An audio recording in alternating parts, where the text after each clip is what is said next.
স্বাধীনতার ৪৪ বছর পরও দেশের আনাচে কানাচে মানবেতর জীবনযাপন করছেন মুক্তিযুদ্ধে হানাদার বাহিনীর হাতে সম্ভ্রম হারানো অনেক নারী। তাদের অনেকের ভাগ্যেই জুটছে না জীবন ধারণের ন্যূনতম উপকরণও। মুক্তিযোদ্ধা ভাতা তো দূরের কথা, বীরাঙ্গনার স্বীকৃতিটুকু মেলেনি তাদের। এরপরও এসব বীর মাতা চান যুদ্ধাপরাধীদের সর্বোচ্চ সাজা। মৌলভীবাজারের তেমনই ৬ বীর মাতাকে নিয়ে শেখ সিরাজুল ইসলামের পাঠানো রিপোর্ট জানাচ্ছেন হাবিবুর রহমান। মৌলভীবাজারের কমলগঞ্জ উপজেলার রানী মালাকার ও আরিনা বেগম।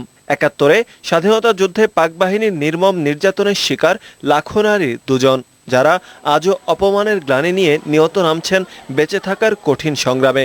দেশের জন্য যুদ্ধে সম্মান হারালেও এই বীরাঙ্গনাদের আজ দুবেলা দুমুঠো খাবার জোগাতে নামতে হচ্ছে ভিক্ষার ঝুলি নিয়ে। ৭১ বীরাঙ্গনার ছেলে যেন শান্তি মতো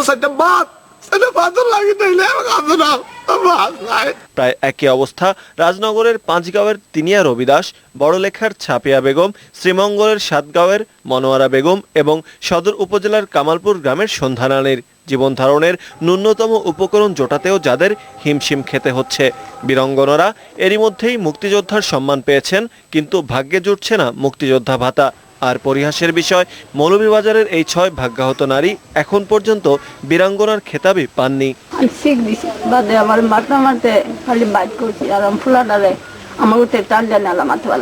দেশের লাগি তো নির্যাতন হইলাম, দেশের ইয়ে হল্লাম, এখন মানুষে আগে দাবি বানান মানে মাতে এটার কোনো তো কিছু আমরা সম্মান পাইলাম না। হতভাগ্য এই নারীদের বীরাঙ্গনা খেতাব দিয়ে মুক্তিযোদ্ধা ভাতা দিতে সরকারের প্রতি আবেদন জানিয়েছেন মুক্তিযোদ্ধারা। প্রকৃত যারা বীরাঙ্গনা হয়েছে তাদেরকে খুঁজে বের করে তাদেরকে স্বীকৃতি দেওয়ার জন্য আমি সরকারের কাছে জোর দাবি জানাচ্ছি। তবে নিজেদের জীবনের ঘানি টেনে নিতে নিয়ত যুদ্ধে নামতে হলেও যাদের কারণে তাদের এই বিপর্যয়, সেই রাজাকারদের বিচার দেখেই শেষ নিঃশ্বাস ছাড়তে চান এই বীরমাতারা।